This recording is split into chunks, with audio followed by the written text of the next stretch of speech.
Hello and welcome to the latest episode of the Ponsonby and Alex podcast. We're delighted to have you with us, and as always, if you care to recommend the podcast, if you're enjoying it, that is, to friends, family, and all the rest of it, then we'd be very grateful. Bernard, we have a lot to talk about today. We're going to consider rumblings of discontent within the SNP, whispers about John Swinney's leadership. Do they amount to anything, or is it just a little bit of a hangover from the SNP's defeat in the Hamilton, Larkhall, and Stonehouse by-election? The Scottish Tory are meeting at Murrayfield as we record this. Neither of us have actually gone to the Conservatives' annual conference, but they are, as they say, meeting as we record this, and we'll consider where stands Russell Findlay, where stands Kemi Badenoch, as she has made a rare visit to Scotland this weekend, and then we'll move on from the ridiculous to the sublime, or is it the other way around? From the froth to the seriousness, anyway, of the spending review outlined by Rachel Reeves earlier this week. Will that reset the narrative for the Labour government in the House of Commons? Has Scotland been shortchanged, as the SNP say? And what implications does it have for the coming year? We'll consider all of that. Plus, where stand all the political party leaders in Scotland with a year to go before the Holyrood elections? So, Bernard, where are we going to begin? Let's begin with, I think, a story which was in the Herald during the week, which was whispers that people within the SNP are not happy with John Swinney's leadership. This follows on from comments which were made last weekend by the former Health Secretary, Alex Neil, effectively calling for Mr. Swinney to go. Now, let me just put my colours straight on the mast here. There is no chance whatsoever that there will be any moves against John Swinney's leadership. John Swinney will take the SNP into the next Scottish election. This is one of these stories where I would say two things. First of all, no leader of any political party actually enjoys unqualified support from all sections of the party. No leader gets to the top without making enemies along the way. So there are always one or two malcontents. That's the first thing to say.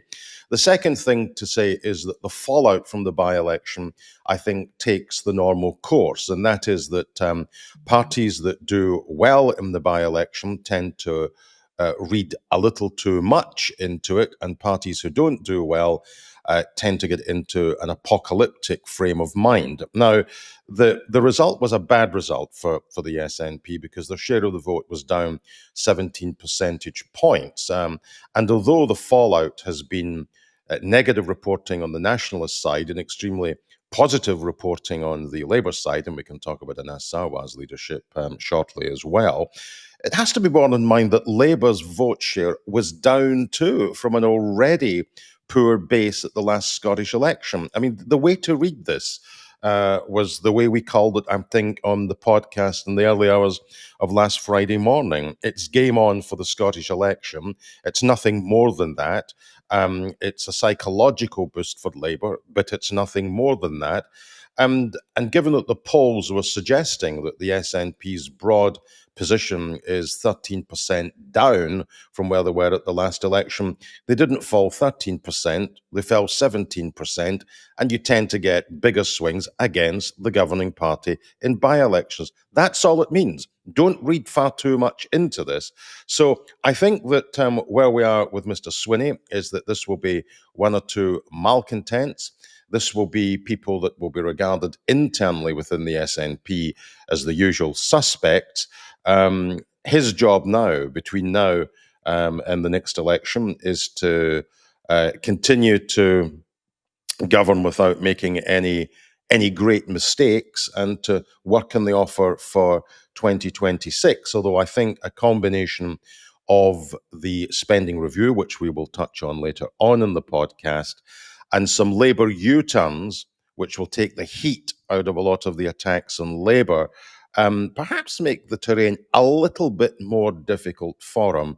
But as to his leadership, safe as houses. Yeah, I mean, I agree with that. I mean, the notion that John Swinney is going to be ejected from the leadership after just a year in post and with only a year to go until the next Holyrood election is nonsensical. It's for the birds. It is probably worth pointing out and reminding listeners, of course, that yes, Alex Neil suggested that John Swinney should be replaced, but Alex Neil has a long-standing issue with John Swinney, having lost a leadership contest to lead the SNP, more than 20 years ago, when John Swinney had his first tour of duty, a rather disappointing tour of duty as SNP leader, but he defeated Alex Neil quite comfortably in that election, and I think Mr. Neil has never really quite got over that, or certainly has not forgiven Mr. Swinney for that. But it is nevertheless the case, I suppose, that one of the consequences of the by-election result in Hamilton is that you have quite a lot of people within the SNP who are now beginning to think, well, if we have another poor election result under John Swinney, then, do we stay in power? Is it possible that the parliamentary arithmetic ends up in a situation where the SNP are suddenly in opposition? I would still say that at present that is unlikely, because the most likely outcome of next year's election remains an SNP minority administration. But it's not impossible. And in those circumstances, would John Swinney, have a secure future as leader of the party? And so you can begin to see the grounds for speculation, the playing out of various hypotheticals. And I suppose let me ask you about this, but the mini reshuffle, a shufflette, a wee shuffle rather than a reshuffle this week will only add to some of that, because it wasn't very dramatic. Really, it amounted to Mary McCallan coming back from maternity leave and going straight back into the cabinet. No surprise there. A couple of junior minister portfolios reshuffled. McCallan given the housing brief, and unofficially, the Minister for Good Morning Scotland, that she will be the point person for the party or for the government on a lot of media rounds. And so you have people saying, well, is she still the sort of, if you like, the chosen successor long term? Well, Kate Forbes might have something to say about that. Stephen Flynn, leader of the SNP group at Westminster, but who is very keen to get into Holyrood next year and is going to be fighting a seat which, you would expect the SNP to take. Well, Stephen Flynn will have something to say about the long-term leadership of the SNP too, or at least so everyone assumes.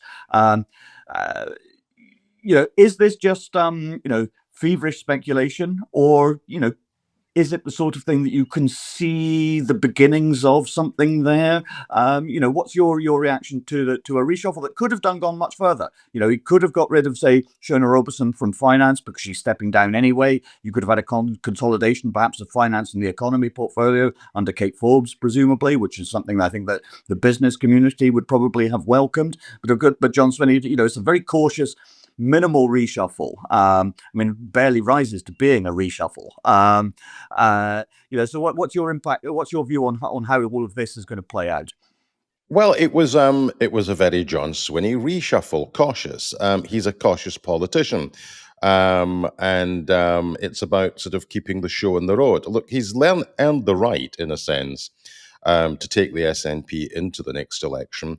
But it's simply part and parcel of politics that people who are ambitious, and Stephen Flynn is ambitious, and I think people around Kate Forbes are sometimes more ambitious for Kate Forbes than Kate Forbes is sometimes. But she is clearly ambitious. And it's just inevitable in politics that when you look at the polls and you look at the permutations that may well emerge from the calculus next year, that people will ask themselves, in circumstances where we are not the largest party and we're not in government, that will almost certainly trigger a resignation on behalf of the leader, because you can't lead into an election campaign, lose the election campaign, go from government to opposition and remain.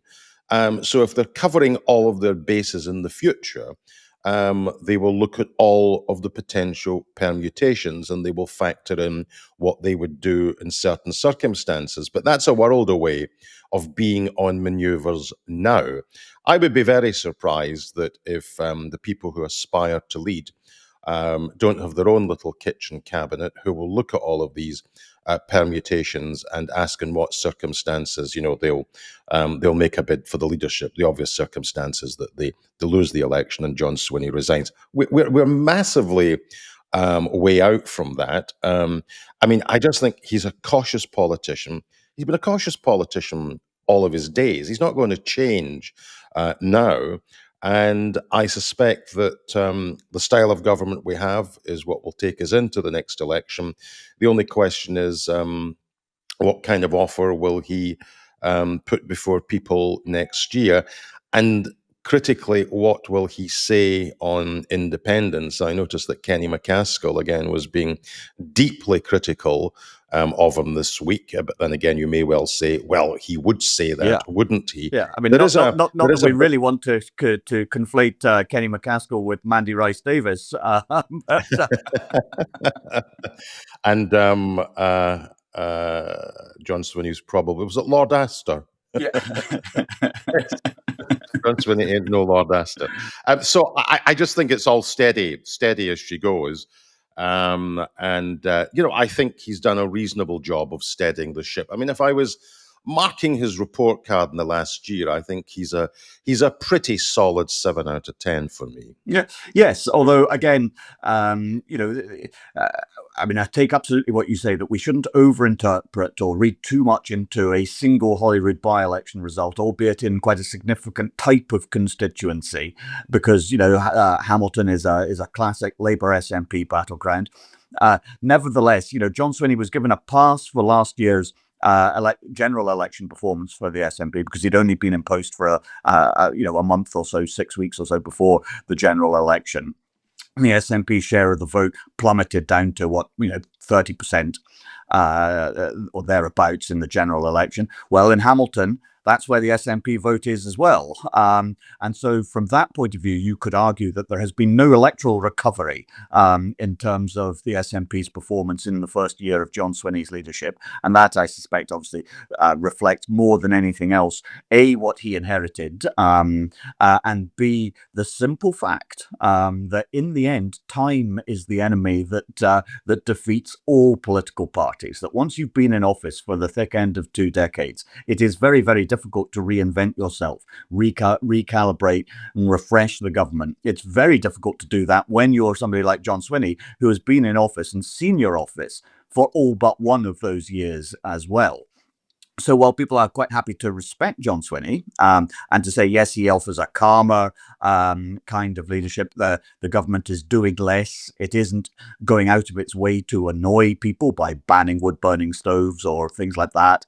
But nor does it yet really have a vision that people are enthused by. So, yes, I would agree with you. I would think that, on the whole, you have a more competent, or a government that is seen as more competent, that is less antagonistic to people, but at the same time doesn't inspire. Now, that is not to say that it would be replaced by any inspirational government, but again, election results do change stories. They change the mood around politics, don't they? And so, if we say that, suppose Labour had come third in Hamilton, then we would then be thinking about Anas Sarwar and his position being not under threat necessarily, because again, you can't be changing leaders just with 11 months to go until the Holyrood election, but you would be thinking, well, has Sarwar made the kind of progress Labour needed to? Was last year's general election the falsest of false dawns?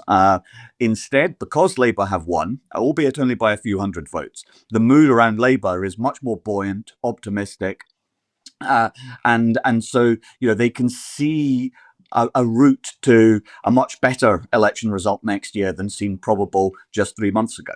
And that kind of mood matters in politics. I mean, people might think that it shouldn't, that politics should all be about policy, the nuts and bolts, the detail of what governments do to improve public services, to make life better for people and so on. And obviously that is extremely important too, but it takes place within the context of an overall mood. And the mood in Labour is obviously quite buoyant now as a result of Hamilton, whereas the mood in the SNP is much more anxious and downbeat. Yeah, if you were giving Mr. Swinney marks out of 10, what would you? I would agree. I would agree about a 7 actually, because you have a government that is easier to understand what it is trying to do, and it isn't It isn't, it's dumped a lot of the sort of green influenced agenda that was actually quite unpopular with voters. And nobody looks at Swinney, I think, and thinks, if he goes off to some sort of international gathering and so on, it's not a head in hands type thing for everybody left at home in Scotland thinking, look at the fellow we've sent out there to represent us, sort of thing. He's perfectly respectable in that sense, and that's fine, good enough. But 7 out of 10 would be the maximum, I would say, at the moment. Yeah, and I think that probably leads us on to the man who would be First Minister, Anas Sarwar. I think you're right in saying that if Labour had come third in Hamilton, it wouldn't necessarily have been curtains for his leadership, but I think that there would have been the noises and the groans, which you always get as part of politics, would have got a little louder. Just as within the SNP, there are people who look at what they want to do long term, there'll be people within the Labour group at Holyrood who will be doing exactly the same. They'll be saying, well, if we win the election next year and we can form a government, they're probably more interested in what ministerial portfolio they will get. But if they were to lose, and they're not in government, then it would probably trigger the inevitable soul searching and perhaps a leadership contest at that particular point. And again, they would be factoring in what they want to do. So just as John Swinney is completely safe, in the run up to 2026. So too is Anas Sarwar. And I think that he has absolutely earned the right. I think within the Labour Party, the overwhelming mood in the Scottish Party that I get from activists, I don't necessarily mean at the level of elected parliamentarians, because there remains, even to this day, always a slight tension between members of the UK Parliament and members of the Holyrood Group at the Scottish Parliament. They just look at things and come at things from, well, the respective position of their own party. MPs tend to think of Labour in the UK context, MSPs think about it in the Scottish context. But for those who have eyes on the Holyrood election, there's considerable sympathy for the difficulties that Anas Sarwar has had, because, of course, in some issues he's had to put distance between himself and Keir Starmer. He's had to argue for a different course on things like pensioner benefits and all that kind of stuff, although they're now looking as if they are aligning behind a policy which they can both argue for and defend. But the position, in a sense, of his difficulties in Scotland, I think that the mainstream, not the unanimous view within Scottish Labour, but the mainstream view is that these problems have been made in London. And that's Sarwar's problem, and it's the problem for any Scottish leader of a unionist party. There's nothing you can do. There's nothing that you can do to influence the direction of the party down south. And there is an additional difficulty if you're the party of government. This was also true with the Scottish Conservative group at Holyrood when Boris Johnson and Liz Truss was Prime Minister. A number of them were simply tearing their hair out because they knew that the incompetence in London affected their brand here. So I have considerable sympathy with Anas Sarwar. I think many in the Scottish Party believe that the difficulties that he has had in holding a line on various things are effectively made in London. But I would simply caution. I really would caution Scottish Labour not to read too much into that by-election result. I mean, the mood is in part one of complete and utter relief. It was relief which was the overwhelming mood. As I said, the vote share did actually fall, although, and again, here is where he has a point of view. There were Labour people privately saying during the by-election, there's a narrative which has taken hold that it's a toss of the coin between ourselves and Reform UK about who is second and who is third. People were within the Labour camp privately insisting that they were still in the game, and the fact that they can gain a seat on a reasonably respectable poll does show that they're back in the game. So I think he's done the best that he could in the circumstances, and I too would be giving him a solid 7 out of 10. Yeah, I think that's a fair appraisal, Bernard. I'm always struck by, you have to remember where Labour were.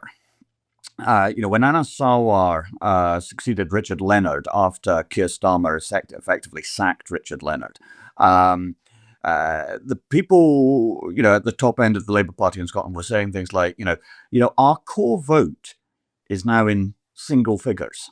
The people who could be absolutely 100% rock solid, relied upon to vote Labour at any, every, all elections, was down to no more than around 10% of the vote. That is the view from within, if you like, the Sarwar universe.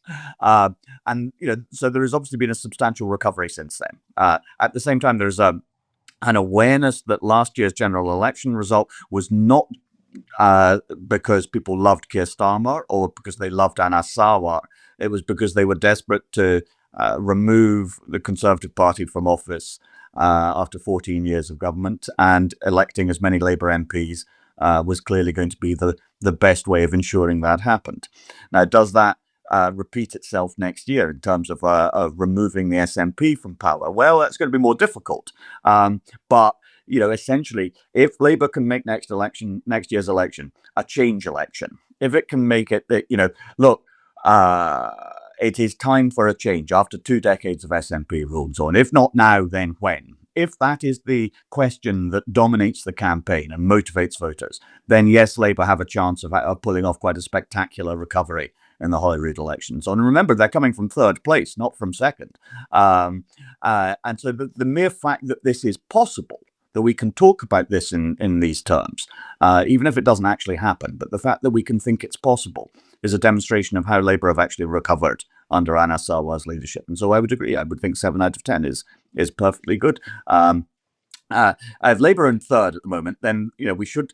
It's remarkable actually how little we talk about the the party that is the second largest party in the Scottish Parliament at present, which is the Scottish Conservative and Unionist Party, now led by our old friend Russell Findlay. And Russell, we know you listen to the podcast, so we are once again extending an invitation to come and appear and speak to us about your life, your career, your political awakening, where you would like to take the Scottish Tories. You've hitherto respectfully and kindly, but nevertheless firmly declined every invitation to come and appear on the show. But we do not hold grudges, and so we extend that invitation once again.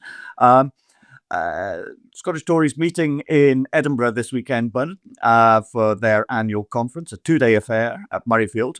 They're not in the main stadium; they're in one of the wee rooms at the stadium, but. Kemi Badenoch was up in Edinburgh on Friday.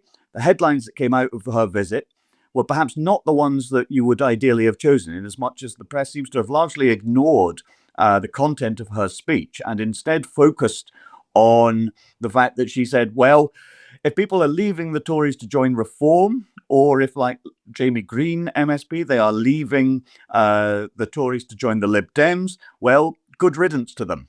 We will be smaller but purer, and smaller and purer and stronger without them. So we happy few appears to be the message emanating from Ms. Badenoch and so on. But it is a curious thing to be saying, is it not? That to be welcoming the shrinking of your own party. Smaller, purer, and even more irrelevant, I think would be the way to sum it up. I got a text during the week because we were obviously dealing with Reform UK about getting folk onto the podcast last week in the immediate aftermath of the by-election result. And the Scottish press guy sent me a little text yesterday saying that their membership numbers had now hit 11,000. That's really quite significant. Now, given with parties which are the flavour of the month with a section of the electorate, this kind of thing tends to happen. If you go back to all those years ago when the SDP was formed, they went from no members to I think it was sort of 60,000 in the space of a month. When you get blanket reporting of parties and people can have these parties believe in what they think aligns with their own point of view or their own frustrations, you get these kind of figures. The Scottish Conservatives do not have 11,000 members. The Scottish Liberal Democrats have probably no more than, I think, 3,500 members, probably at top. I never see figures for the Labour Party. It may well be that in terms of membership numbers, Reform UK are the second largest party in Scotland. I don't know. It would be interesting if Labour want to say what their membership figures are. But they're becoming, I think, increasingly irrelevant. I have a lot of sympathy for Russell in the sense that he has taken over. He has inherited something which was a complete and utter mess. But again, because he is the Scottish leader of a unionist party, if there is a crisis down south and there's an existential crisis for the Conservatives at a UK level, it's going to impact on his ability to navigate through these choppy political waters. That being said, it is sometimes the case that political leaders will go down with the sinking ship. But you can say, well, they've tried their level best. They've tried their level best by charting out for themselves a strategy and a policy agenda, which, although it didn't cut through with the voters, nevertheless did show serious intent in terms of thinking about politics and positioning your party and offering a critique of the government and having a set of alternative policies which people regarded as credible. And here, I think Russell Findlay is less impressive. He is capable at First Minister's question of, I think, framing questions in a way that would chime with the ordinary voter. But when you actually sort of boil it down to a key question, what does this all add up to? It doesn't add up to terribly much. And if the party south of the border is completely and utterly struggling to come up with anything coherent to say on anything, then it's not a surprise that I think the Scottish Conservatives are in the same boat. I mean, as I put it on one previous podcast, both Russell and Kemi Badenoch are dancing in a field that says no man's land. And I think that the inevitable awaits the Conservatives next year. I think they will lose the majority of their seats. The only question will be if their vote share goes even lower than it did last year. And although in some respects I think he, in the chamber and in some of the issues which he picks up on around justice and so on, he has a populist touch. I think he's let down by the fact that he has no real political baggage going back decades. He's a bit of a Johnny come lately to politics and to conservative politics. And I think that in terms of his leadership, he's struggling, not in terms of having the confidence of his colleagues in the group, but he's struggling to cut through. And therefore, he's an uninspiring 5 out of 10. Yeah, well, I mean, the thing is, the thing that is bad news for the Conservatives in terms of their political fortunes, but is very much to their satisfaction in policy terms, is the declining salience of the constitutional question. Nobody thinks next year's election is going to be about independence. A vote for the SNP is not going to meaningfully advance the likelihood of Scottish independence, and so consequently a vote against the SNP, which is what the Tories have relied on for the last decade, is not going to meaningfully thwart independence either, because it's just not on the table. It's not what the election is going to be about. But that framing has obviously been extremely useful for both the Tories and the SNP over the last decade, because it has allowed them each to squeeze the Labour vote. And if you're against the SNP, then you could quite happily lend your vote to the Conservatives, even if you're not a natural Tory or you haven't spent an awful lot of time reading, Friedrich Hayek and so on. you could still vote Conservative because it was a means of stopping the SNP, and that was particularly the case in the northeast of Scotland and in the south of Scotland. And we see the Conservative Party at a constituency level retreating into really only a half dozen or so, maybe at most 10 constituencies. In that sense, they're increasingly resembling the Lib Dems, for whose support for whom at a constituency level is extremely tightly concentrated in no more than half a dozen or so constituencies across Scotland.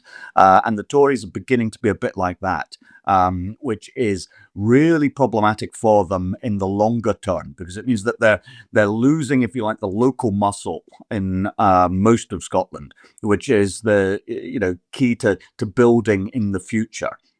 At the same time, there is an opportunity for them, both rhetorically and, I suppose, in policy, in offering an alternative to the soft left consensus that often tends to dominate at the Scottish Parliament. So the Tories can make a case about, well, actually, should we be happy that welfare spending continues to increase? And that it'll be, the gap on welfare spending will be about £2 billion a year by the end of this decade on current projections. That is to say, the gap between what the Scottish Government pays out in welfare and what it receives as part of a welfare allocation from London. Are we comfortable about having higher income taxes in Scotland than in other parts of the United Kingdom? Are we comfortable about this, that, and the next thing? And so on. There is an opportunity for the Tories in policy terms there, but it has to be said there has been that opportunity for the Tories in those policy terms for the entire history of the devolved Parliament, and except when the constitutional question has been super salient, the Tories have signally failed to take advantage of that and to offer a kind of credible alternative to the soft left consensus that otherwise tends to dominate and tolerate. So I would agree, that Russell Findlay's problems are not really of his own making. They're partly ones he has inherited. They're partly structural as well, that it's just a time when nobody is particularly interested in hearing from the Conservatives. And so you have to then force your way into the conversation. And he hasn't perhaps been able to do that quite as effectively as he would have liked. And so, yes, a 4 or 5 out of 10 would be sufficient, which I suppose, we've gone through quite a lot of them, so, but we should say something about the Liberal Democrats, Bernard. Well, I think that your analogy, actually, Alex, between the current predicament of the Scottish Conservatives and the Liberal Democrats will prove to be spot on when all of the votes are counted next year. You're absolutely right that the Scottish Liberal Democrats are a force in certain constituencies where they have historically always been strong. And when they're not at all popular, right across the whole swathes of West Central Scotland, they lose their deposit, and indeed they lost the deposit in the by-election last week. But the polls are suggesting that the long shadow, and for the Lib Dems, it's been a very, very long shadow in terms of the punishment, the repeated punishment beatings that they've had to take at the polls for propping up the Conservatives in a Westminster context. That now does appear to be over, and Alex Cole-Hamilton can probably look to the Holyrood election reasonably confident that they're going to go beyond the 5 seats that they hold. And probably what will happen, in my view, is that, and again, this is an overhang from 2014 in the constitutional question, the Conservatives in a whole series of West Central Scotland constituencies were polling, 16, 17, what was it in Hamilton, 17, 18% of the vote. In other Lanarkshire constituencies, it was actually higher than that last time around. This is all going to melt away. And just as you were in and around lost deposit territory in Hamilton, I think that, and given that Reform have said they will fight all 73 constituencies, they're being pretty merciless in their hunting down of the Scots Tories electorally. What that will do is that it will collapse the Conservative vote in constituencies which they don't hold, and have, they're nowhere near winning. So the sort of 18 to 20% that they were taking in a whole series of constituencies, that will collapse. It will drag the share of the vote down. And I suspect it means that in constituencies which they do actually hold, they're going to get very messy in terms of the figures. And it'll be a toss of the coin in terms of which party emerges victorious in seats which the Conservatives currently hold. So Alex Cole-Hamilton without having terribly much of a profile, um, uh, it's very difficult to mark when the revival, in a sense, is not down to anything that he necessarily has done. It's just that the arithmetic is arranging itself in a certain way. Um, that's going to benefit him. So you would have to say you couldn't mark him as low as Russell Findlay. But given that he's got no real scrutiny, I don't think you could mark him as high as an Sarwar or John Swinney. So I'll go in the middle where the Lib Dems tend to be. I'll go for a 6 out of 10. Yeah, I mean, the Lib Dems are quite interesting, so because there is a significant gap between what the Lib Dems actually say and do in Holyrood and what their voters would like them to say and do, or what their voters believe. I mean, for instance, Alex Cole-Hamilton was a very enthusiastic supporter of Nicola Sturgeon's gender recognition reforms. I am 100% convinced that most Lib Dem voters are either unaware of that, or don't care about it, because most Lib Dem voters, I am also convinced, were very much not supporters of those gender recognition reforms. But Cole-Hamilton and plenty of his colleagues were. But people don't vote Lib Dem on policy grounds. Again, it's the sort of thing, well, we're not nationalists, we're not socialists, and we're not nasty people like the Tories. And the Lib Dems seem like a nice bunch. And so they attract a splendid vote from people who think of themselves as being, responsible citizens, but they do not want to sully themselves too much with the muck of politics. And that is the Lib Dem core vote, allied to perhaps in a couple of constituencies, a couple of Highland constituencies, a remnant of the old radical liberal tradition, but only a bare fragment of that, perhaps. And so there is this mismatch between what Lib Dems say and do at Holyrood and what their voters actually think about policy. But that's okay. It doesn't matter, because people are not voting for the Lib Dems in the expectation that they're going to be in office. Although, paradoxically, there is now an opportunity for the first time in 20 years for the Lib Dems to be relevant, possibly. Again, you can see circumstances in which the SNP do not have a majority after next year's election, and they do not want to get back into bed with the Greens, having had a difficult and uncomfortable experience in the past on that front. And so, well, where is there left to turn to? Not in terms of a coalition, but in terms of an informal confidence and supply type arrangement, in terms of budgets, and were there to be a vote of confidence in the First Minister, could the SNP and the Lib Dems do a deal? Well, yes, they could, albeit the price of that would be confirmation from the SNP that independence is off the agenda for that Parliament for the next 5 years, which would be very difficult for the SNP to swallow, which is why there couldn't be a formal coalition, I would suggest. But an informal confidence and supply arrangement, Lib Dem votes for budgets, easily done. Yeah, yeah. I would just sort of say on the people that vote Lib Dem. I mean, I think there's actually sort of spectrum of people. There are individuals in parts of the country where the Lib Dems have always had a very good local government base, where they tend to have very, very active, and in fact very, very good local councillors. And then very often what's happened, and North East 5 was a classic example, before Ming Campbell defeated Barry Henderson for that constituency in the 1980s, what really happened was that the Liberal Democrats built their base from the council, and it then translated into parliamentary support. So in the communities in which they are active, I mean, Eastern Bartonshire is another example of that, they tend to be very active, and a lot of people vote for them because they respect the hard work that a lot of their councillors do. In the cities, there are particularly sort of professional people like lawyers and so on who are members of the Lib Dems. They're what you could call sort of straight down the middle, liberal left lawyer types. And then there's the more socially conservative Lib Dem that you would find in the borders of Scotland. I remember the late Lord Mackay of Benshee, who described himself as a liberal, but more of a hunting, shooting, and fishing liberal. And there's an element of that, and there is an element of a plague on the houses of all of the others. So if you got a representative sample of Lib Dem voters in a room, you would get a kaleidoscope of opinions in terms of where they end up. But I suppose very sort of briefly, Alex, I should ask you in terms of the Scottish Greens, what should we be marking Lorna, Slater, Patrick Harvie? Well, I know you want to say must I?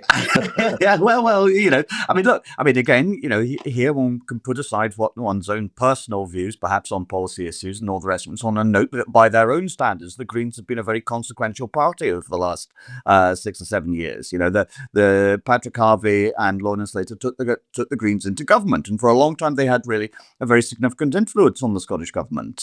So much so that some SNP MSPs began to think that, well, the green tail is wagging the nationalist dog, and that's not something we can put up with any longer. So, if you look at where the Greens are on policy issues, things like rent controls, which I happen to think is an absolutely disastrous and unbelievably stupid idea, but nevertheless, is something that is very fashionable within the Scottish Parliament, has a considerable amount of support from the SNP and from Labour as well. But it is fundamentally an issue that's been pushed by the Green Party, and they've had considerable success in this. So I think one has to recognise their influence. One of the things that's interesting at the moment, and we saw this at First Minister's questions this week, was when Lorna Slater, stood up and she asked a question of John Swinney and so, does the First Minister agree with me that it is time for Keir Starmer to set out the terms and conditions under which a second independence referendum could be held? So what you see here is the Greens essentially trying to outflank the SNP at the moment on the constitutional question, saying, we remain absolutely committed about independence. We will talk about independence a lot, even if John Swinney and Kate Forbes and other senior government ministers and so on are quite happy not to talk about independence too much, because they think there is an opportunity for the Greens to scoop up votes from the SNP, particularly the left wing of the SNP, particularly in Edinburgh and Glasgow, and to scoop up votes on the regional list next year. That yes, okay, you might be voting SNP with your constituency vote, but vote Green with your second vote. They essentially get 2 votes for independence for the price of 1, and you can see again a clear electoral path there for the Greens, and so on. That one would not be at all surprised if the Greens increase their representation at Holyrood next year. And so from that point of view, in terms of political positioning and tactics, I think in many ways Patrick Harvie and Lorna Slater have been the most effective party leaders in the last 5 or 6 years. And even though, or despite the fact, that most of their policies are actually thoroughly unpopular with most people, but that's not the point. They're not playing to win 50% of the vote. 10% will do. So I would give them a solid 8 out of 10. I want to move on, so I'm not going to dissent from that, and I agree actually with most of that analysis. That in terms of positioning, in terms of influencing, in terms of attempting to deliver for what they believe in, they've played it pretty well. So yeah, I'll go along with that. We should, before we close today, we've spent a lot of time on the party leaders and the respective strengths and weaknesses. And we should say we would talk about reform if they had a party leader. But not having a leader, as we've said before, or at least I've said so, not having a leader and not having bespoke Scottish policies is integral to reform's current success. But we'll come back to them in another show, I suppose. So the spending review, more spending, and more spending over a 3-year period, an extra 9 billion for Scotland. That will allow the Scottish parties to, in a sense, profile that expenditure from 2026-27 going forward in terms of what their priorities will be. And it'll be interesting to see what they come up with. I suspect, I might be wrong about this, but of course next year is an election year. I would fully expect the SNP to try and do something on council tax. We may well be back in the territory of attempting to freeze council tax. If not freeze council tax, then have a form of council tax capping, given that some authorities were going for eye-watering increases this year. I suspect, though, the broader UK picture Well, we know the direction of travel. We knew where the increases were going to go. We knew that health was going to be a big winner. We knew that defence had to be a big winner, given the commitments which had been made about a percentage of GDP which would be spent on defence. We knew that the Home Office budget was going to be cut. We knew that foreign aid and so on was in for a difficult time. But there's now no headroom. Most, I think, commentators are saying that by the time we get to the budget later on in the year, then tax rises are now absolutely inevitable. So the two takeaways from me in terms of the spending review: it demonstrates where Labour's priorities are in terms of health spending and defence spending. It's profiled over a 3-year period.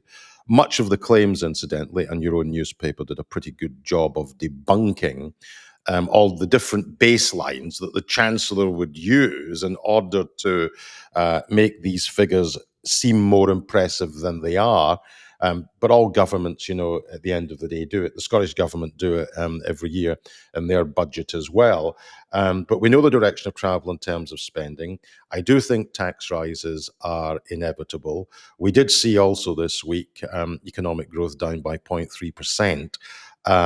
So that debunks the Prime Minister's absurd claim that the U-turn on the winter fuel payment was because the economy is going in the right direction. It is not, and the growth mantra upon which this government will stand or fall, there is no growth. And geopolitics and events, dear boy, events, if things in the Middle East look as if they're headed the way they are, then everything could be blown off course. Tax rises by the end of the year will become inevitable. The oil price up over 10% last Friday alone. After Russia invaded Ukraine, the cost of living crisis was turbocharged. It may well be turbocharged yet again, and we could be looking at the cost of living crisis Mark II plus tax rises and no growth by the end of the year.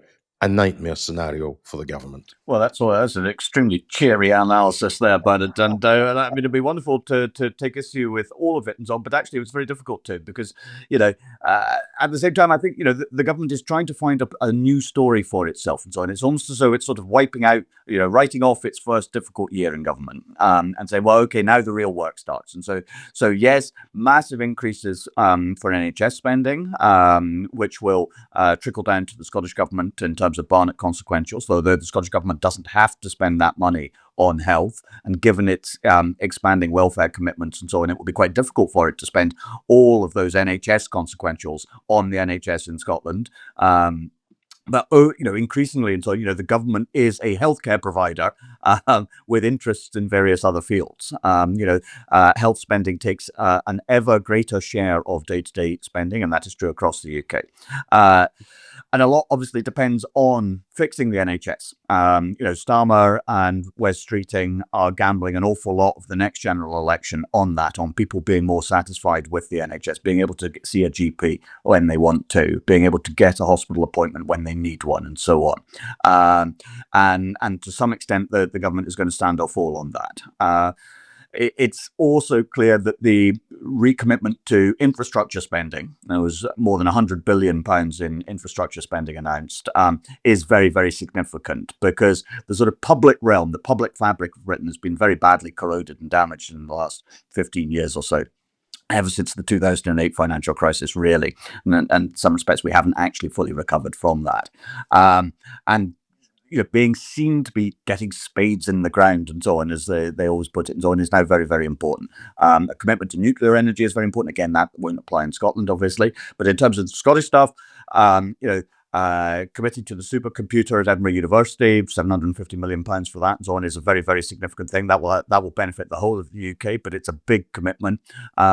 Similarly, carbon capture and the Acorn project in the northeast, and so on. These are both things that the SNP has been demanding for the last year, and Labour can turn around and say, well, we've given you what you wanted, in the same way as there has been a significant uplift in the block grant allocation to Scotland in both last year and this year. The increases get smaller in the second half of this Westminster Parliament, but they are still 0.8% real terms increases. So this notion that Scotland is being shortchanged is, I think, unsupported by the facts. At the same time, because of the Scottish Government's commitments to particularly more generous welfare spending, it means that if you price that welfare spending in and you price in NHS spending, then there is very, very little room for manoeuvre for the Finance Secretary and the Scottish Government to make significant changes anywhere else. And every other departmental budget comes under pressure. And that is a result of choices made by the Scottish Government. So yes, you can defend university tuition fees, free university tuition fees for Scottish domicile students. Absolutely fine. Perfectly respectable position, perfectly respectable policy. But the hundreds of millions of pounds that costs each year is obviously money that can't be spent elsewhere. And that has consequences. And that is, of course, the point of devolution in many ways. It allows you to do things differently if you want.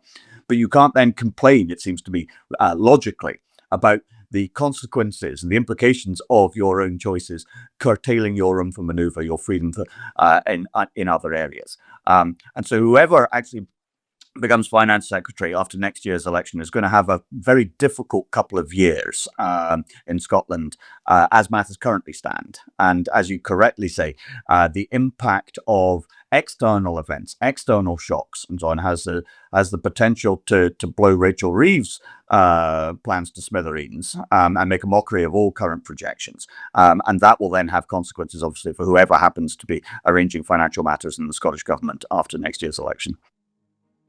Yeah, and on that cheery note from both of us, don't stick your head in the oven. Things can get better. Let's hope that they do get better. And let's hope that the Middle East doesn't get as bad as it currently looks that it will.